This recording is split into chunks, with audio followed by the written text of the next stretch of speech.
When you think of flights to the moon, you probably think of the Neil Armstrong and Buzz Aldrin Apollo 11 mission, where Armstrong became the first man on the moon. Or maybe you think of Apollo 13, about a nearly disastrous trip to space.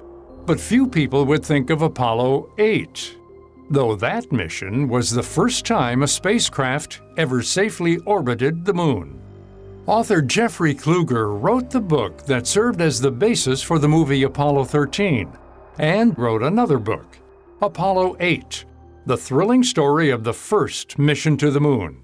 Kluger says the mission was a huge milestone, especially because time was running out on President Kennedy's promise to get to the moon. It was in the summer of 1968 that the pivot point for Apollo 8 happened, and it was a very bad time for NASA. The space program was basically grounded. Just the year before, we had lost 3 men in the Apollo 1 launch pad fire. This Apollo spacecraft had to be stripped down to the floor studs and redesigned from the bottom up. The lunar module wasn't ready to fly. The Saturn V was causing all kinds of headaches. We just weren't ready to go, and we were down now in the summer of 68 to having about 16 months left to land on the moon as President Kennedy had promised in 61. And at that point, in that summer, George Low, one of the deputy administrators of NASA, had a brainstorm, and he realized we could throw out our whole schedule. We could throw out our plan to creep slowly back out into space after this fire, to have 3 or 4 Earth orbital missions, and then slowly go a little deeper, and then maybe get out to the moon and maybe get there by 1971 or so. If we know what we're doing, we can fix the Saturn V, we can fix this Apollo spacecraft, and we may not be ready to land yet, but we can get 3 guys out to the moon into lunar orbit in 16 weeks. The goal was now to get men around the moon by the end of the year. The 3 men were to be Frank Borman, James Lovell, and William Anders. Of course, such an audacious plan means there isn't much time to put together a crew. Such a tight turnaround time meant one of the astronauts had to make a bit of a change to his plans for the Christmas holiday. Jim Lovell the Lovell family was supposed to go to Acapulco over Christmas, and Marilyn Lovell, his wife, had actually done their shopping over the summer so that they would be ready for Christmas time, and, she could get some summer sales. And Jim had to come home and say, look, that trip to Acapulco we were thinking of taking? And she said, yes. And he said, well, I'm thinking of going somewhere else. And she looked at him crossly and said, and where would that be? And he said, well, the moon. So she was obviously very excited for him. More significant than just changing some vacation plans, Kluger says the 3 astronauts and their families had to deal with the inherent mortal risk in being the first to do something. Now, nobody openly crunched the odds of Apollo 8. Jim Lovell, in the middle seat of the spacecraft, he loved going to space, so he didn't give it any thought, and he didn't really discuss it with his family either. I mean, he discussed the mission, he didn't discuss the odds. Frank Borman tried not to do that also, but his wife, Susan, who was a very frank, very honest woman, buttonholed Chris Kraft, who was the director of flight crew operations, who was equally frank, equally direct, and they actually got along. They were friends as a result of that because they were both quite brutally honest. And there was some kind of astronaut party one night, and she got him aside, and she said, Chris, I want you to tell me what the odds are of this crew coming home. And he looked at her and said, you really want to know that, don't you? And she looked back at him and said, I do, and you know I do. And he said, all right, how's 50-50?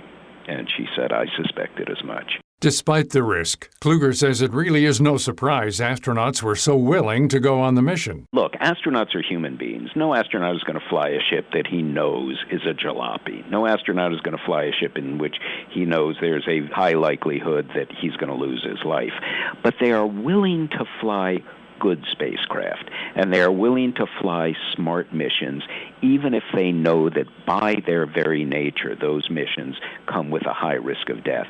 They were test pilots. They were all Navy or Air Force or Marine pilots going into combat. I'm flying a great plane. I'm flying under a commander who has ordered a really smart mission. I know we can win. I know I can come home safely, but I also know I'm flying into a situation in which I could get shot down and not come home. So I think astronauts take that same sensibility with them when they go into space. Once the men were in space, NASA dealt with its first ever bout with space sickness. For years, the ships were so small, the astronauts couldn't get out of their seats. With the Apollo missions came bigger spacecrafts and more mobility. As we know now, mobility in space means the chance at feeling sick from your own weightlessness. Back then, the phenomenon was undiscovered, so when Frank Borman felt violently ill, Kluger says NASA wasn't sure what was happening. They could come up with only two explanations, and one was bad and one was even worse.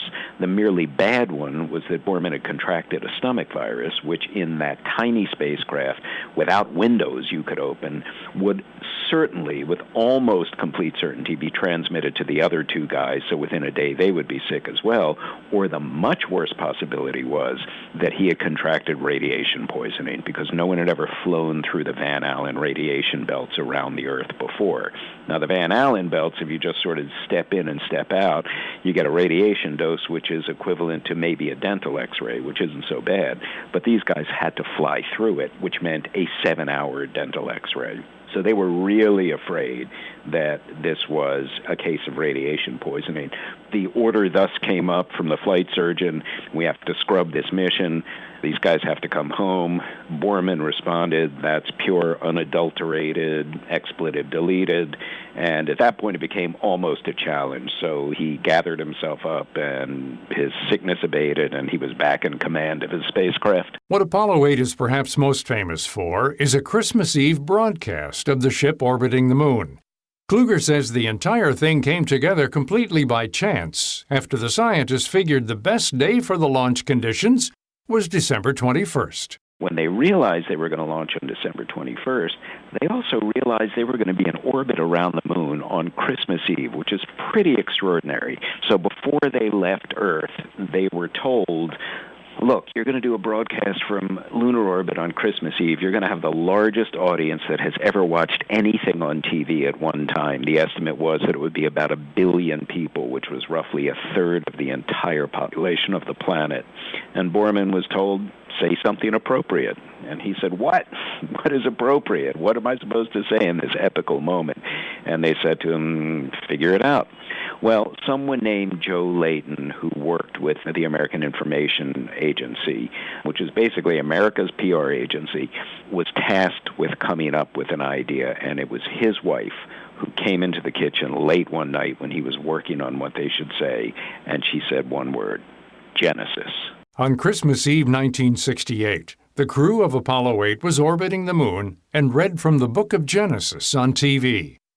Kluger says that broadcast has become the stuff of legend. It was one of the bloodiest years in human history, and these were words of rebirth, of renewal. And you could be a person of faith or you could be an atheist. It was impossible not to be moved by that. After their broadcast and a successful orbit, the mission headed back to Earth. Kluger says that on the return trip, a dangerous mistake ended up setting a precedent that would prove to be vital to the safe return of Apollo 11 2 years later. After fatigue set in, James Lovell made a typo into the computer, which essentially disabled the navigation systems. They had lost the navigation system. They had lost their orientation in space. And Jim knew that there was a way to fix it, but it would essentially be manual. He would have to fly for a few minutes, for about half an hour, the way the ancient mariners flew. He would have to take sightings on 3 different stars to get a rough alignment of where he was, and then take more and more precise sightings on more and more stars to get a finer and finer alignment until the spacecraft at last knew where it was again. It did. He fixed it. They got home fine. And a little light bulb went off on his head, and he said, I'm going to tuck that procedure away because it'll be a really good thing for any future commander to have in his back pocket should there ever be any kind of catastrophic failure that causes his guidance system to crash. Well, guess what? 17 months later, he was the commander of another moon mission, and a catastrophe happened and his guidance system crashed. And he was the man who had invented the procedure and the man who was able to put it to use to save himself and his crew. So Apollo 8 was the first trip to orbit the moon. It also gave Lovell the experience he needed to save the Apollo 11 mission down the line.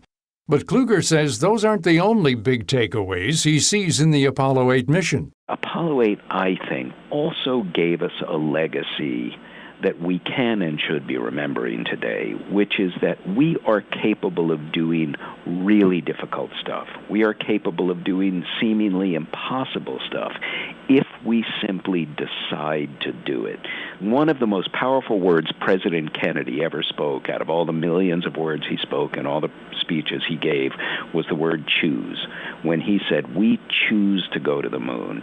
That's a very empowering word. We didn't have to go to the moon. We weren't requested to go to the moon. We, as an ambitious, brazen, questing species, chose to go to the moon. Jeffrey Kluger's book, Apollo 8, is available now. For information on all of our guests, visit our site, viewpointsonline.net. You can find an archive of past programs there and on iTunes and Stitcher. I'm Gary Price.